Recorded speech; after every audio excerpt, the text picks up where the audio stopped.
é o quadro de Olho na Educação, pessoal. Hoje a gente vai falar sobre a importância dos pais na educação escolar. E aí, será que vale a pena fazer lição de casa junto? Perceber também, de alguma forma, quais as matérias que os filhos estão com mais dificuldade? Por isso estou aqui com o Antunes, que é diretor pedagógico, para bater um papo conosco e falar justamente a respeito dessa situação. Antes de mais nada, muito obrigado por atender a gente aqui, Antunes. Imagina, eu que agradeço, é um prazer. Bom, vamos lá então. A importância dos pais, imagino que seja, né, fundamental a participação dos pais, né? Como que é isso? Sem dúvida nenhuma. A participação da família no acompanhamento da vida escolar dos filhos tem uma importância significativa e está atrelada diretamente ao sucesso acadêmico, ao fracasso acadêmico desse aluno. Olha só, pessoal. Não tem como a gente pensar que um aluno possa avançar academicamente sem o acompanhamento familiar, seja dos pais diretamente ou de algum cuidador, de alguém que ocupe aí esse papel, né? E esse acompanhamento, ele precisa ser mediado pela a autonomia que também é dada a esse aluno. O que a gente percebe muitas vezes é que à medida que o adolescente, né, ou a criança, ela vai se tornando adolescente, vai crescendo, a família tende a se afastar um pouco mais desse acompanhamento, deixando com a ideia de que esse aluno possa já caminhar sozinho. Isso não é de todo errado, né? Mas é preciso que seja uma liberdade assistida, né? Essa autonomia que é preciso que esse aluno adquira com o avançar aí dos anos escolares, ela precisa ser ainda assim acompanhada pelos pais, para que se observe de que forma que esse aluno está estudando, de que quanto tempo ele está dispondo para estudo, né? De que forma que ele está organizando a sua vida escolar, porque a gente sabe que cada aluno tem um jeito de estudar, cada aluno tem um perfil, então é importante que a família esteja atenta a todos esses detalhes, né? Pois é, inclusive nesses momentos, né, Antunes, de ajudar os filhos na lição de casa e tudo mais, dá para ver certamente como que o filho está indo, o desenvolvimento dele principalmente, né? Sim, principalmente nos anos iniciais, Claro. né, do ensino fundamental, a gente é nesse momento de fazer a tarefa de casa junto que a gente percebe se essa criança está tendo dificuldade ou não e em que nível que está essa dificuldade. Se de repente é uma dificuldade apenas com domínio do conteúdo em si, se é uma dificuldade com questões básicas de leitura, de escrita, porque é a partir dessa observação que a família faz em casa que ela pode sim acionar a escola, trocar informações, trocar com a escola as observações que ela faz em casa para saber se coincidem com as informações que o colégio ou que a escola dessa criança também tem a respeito desse desenvolvimento, né? Pois é, você tocou aí, Antunes, num assunto importante. Quando os pais, por exemplo, percebem que o filho está com alguma dificuldade em determinada matéria, você citou aí cálculo ou leitura, enfim, ele deve procurar a escola? Ele deve. Eu acho que principalmente se ele nota que houve uma mudança de comportamento desse aluno com relação às suas tarefas de casa. Olha né? aí. Então, nós estamos agora já no meio de um ano letivo, né? Se até então a criança estava conseguindo fazer as atividades, estava conseguindo se desenvolver, exigia pouco, né, dessa presença ali, tinha uma autonomia maior e de repente passou a apresentar uma dificuldade maior. Essas notas começaram a cair. É um ponto importante a ser considerado e é o momento sim da família procurar a escola. Esse contato, essa relação da família com a escola, ela precisa ser constante, porque é um trabalho de parceria de fato, né? A escola muitas vezes tem uma visão do aluno em sala de aula, o recorte desse aluno durante o período em que ele está na escola. Mas a família conhece muito melhor esse aluno do que a escola. Essa família tem elementos ali da parte emocional, da parte familiar, do contexto em que essa criança está inserida fora desse ambiente escolar, que podem estar impactando direto ou indiretamente no processo de aprendizagem dele. Então, essa troca ela é fundamental para que tanto a escola quanto a família consigam olhar essa criança como um todo, né? Com relação, por exemplo, à rotina, Antunes, é importante, por exemplo, que os pais estabeleçam um horário fixo para estudar com os filhos. A criança, quanto mais cedo ela puder ter uma rotina estabelecida, vai ser melhor. Então, quanto mais cedo a família conseguir estabelecer um horário correto, um horário que esteja dentro da rotina dessa criança, isso vai trazer senso de organização, isso vai ajudá-lo na autonomia, isso vai ajudá-lo a ter mais noção da própria gestão de tempo dele. Então, a rotina para a idade escolar ela é fundamental. Não é à toa que na escola também tem rotina. Ele não faz intervalo na hora que ele quer. Ele não entra na aula na hora que ele quer. Existe uma rotina. Essa rotina tem uma razão para isso, né? Então, fora do ambiente escolar, na rotina familiar, é preciso também que se tenha horários pré-estabelecidos para que isso não invada outras atividades e a criança, ela mentalmente, ela consiga estabelecer qual é o meu horário de estudo, qual que é o meu horário de brincadeira, qual é o meu horário de leitura, qual é o meu horário que eu vou jogar videogame, enfim.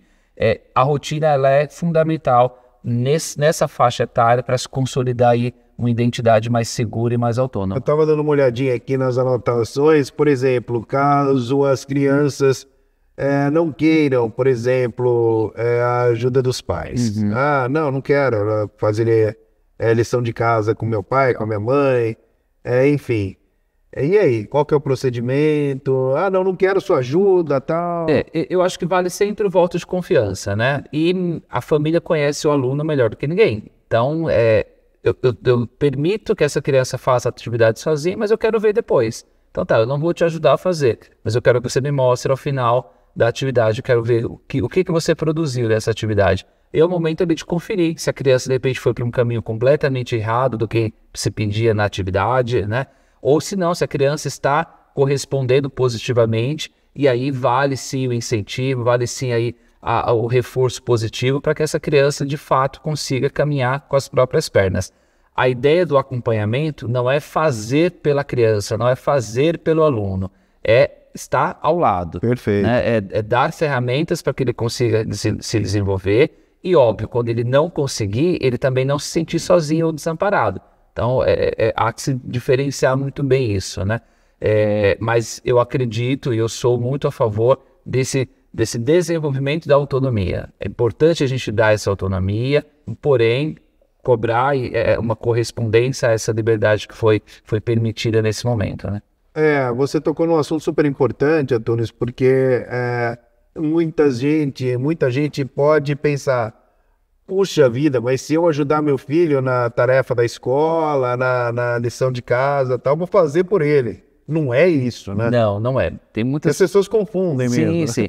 O cara chega aqui com o caderninho perfeito e tudo mais. E a criança, às vezes, na hora de fazer a tarefa de casa, num outro ambiente que não é a escola, longe dos amigos, longe daquele papel da professora ou do professor que está ali, ele acaba, às vezes, em casa tendo mais dificuldade. E, às vezes, essa dificuldade é muito em função de já saber que se ele tem dificuldade, vai vir o pai, ou a mãe, ou o avô, o tio, a tia, vai fazer por ele. Então, é preciso saber, entender também essa parte emocional dessa criança, né? A dificuldade que essa criança vai apresentando, às vezes, tira um pouco a paciência de quem está ali acompanhando. Então, deixa eu fazer já para você, a gente já termina isso, já vamos fazer outra coisa. Isso precisa tomar muito cuidado. O aluno, a criança, tem o tempo dela para resolver a atividade, mesmo que ela erre, esse erro vai significar algo importante na hora que ela for devolver isso para a sala de aula.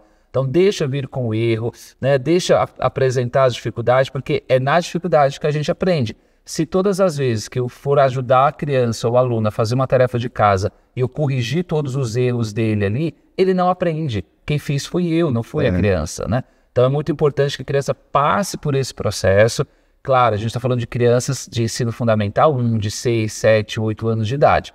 Os pré-adolescentes e os adolescentes já têm uma compreensão mais madura do seu próprio processo e sim, o erro precisa ser apontado para ser corrigido. Pegando o gancho disso aí, Antônio, por exemplo, é legal a gente acompanhar, né? Eu sou pai, é legal acompanhar até quantos anos? Olha, eu diria que não há uma data exata para todos. Cada criança vai ter o seu modus operandi, né? Então, se é uma criança que requer uma atenção maior ali, que ela se distrai com mais facilidade, que se caiu uma borracha no chão, ali já virou um outro objeto de atenção e ela desfocou daquela tarefa, significa que é uma criança que requer uma atenção mais tempo, até que essa atenção já esteja mais consolidada. Se já é uma criança mais autônoma, mais independente, talvez quando ela já tiver com todo o processo de alfabetização concluído, ela já possa fazer a tarefa sozinha e traz para você conferir, para você checar se ela atendeu aí o que a atividade pedia. Então, cada aluno é né? Cada criança tem o seu ritmo. Então, não dá para a gente definir uma data. Eu acredito que crianças a partir do ensino fundamental 2, né, o ensino fundamental anos finais, a partir do 6º ano ali, já podem ter uma autonomia maior, já conseguem desenvolver as atividades com mais liberdade, porém sempre com adultos supervisionando, ou ainda que seja não supervisionando diretamente na hora, mas uma supervisão posterior à conclusão dessa atividade. Né? Bom, e por exemplo, você tocou nesse assunto também, quando a criança não sabe fazer de jeito nenhum o exercício, qual que é a orientação para os pais? Os pais fazem pela criança ou não, realmente não? Se a criança não conseguiu fazer o exercício, se a família tentou explicar, a família está mesmo assim ela não conseguiu. Isso, a família está com o comando ali da atividade, explicou para a criança, auxiliou ela a realizar, e mesmo assim ela não conseguiu, eu acho que é importante trazer isso para a escola, discutir isso com a professora, com a coordenação pedagógica, com a orientação, para entender se essa criança também apresenta essa dificuldade dentro do ambiente escolar. Se atividades semelhantes a essa, a criança também não consegue fazer dentro da escola. Porque isso pode significar uma série de coisas que precisa ser melhor investigado junto com a família e junto com a escola, né? Boa. Quais são suas considerações finais, então? Bem, tem muitos pais que assistem ao quadro De Olho na Educação. Eu acho que assim, nós estamos num período de férias, então acho que o período de férias requer esse momento de descanso. É importante que a criança, o adolescente, tenha esse período de descanso, que ele desacelere um pouco, que ele deixe um pouco as atividades acadêmicas de lado, para que curta esse momento que é tão necessário, é tão importante para o desenvolvimento dele como um todo. E, obviamente, a criança que gosta de ler, ela tem o momento da leitura dela, a criança que gosta de pesquisar na internet tem esse momento de pesquisa. É importante respeitar esse ritmo. E óbvio, né, uma semana antes ali do início das aulas, é importante ir retomando a rotina de horário de sono, de horário de alimentação, do horário de acordar, para que a volta não seja algo abrupto, né, e que cause aí uma ruptura muito grande nesse mês de férias que eles estão. Valeu, muito obrigado, viu, Antônio? Imagina, eu que agradeço. É isso aí, muito obrigado, portanto, conversando conosco. Bom, pessoal, eu sou André Aranha, você claro que já sabe, né? Eu sempre, de olho na educação. Tchau!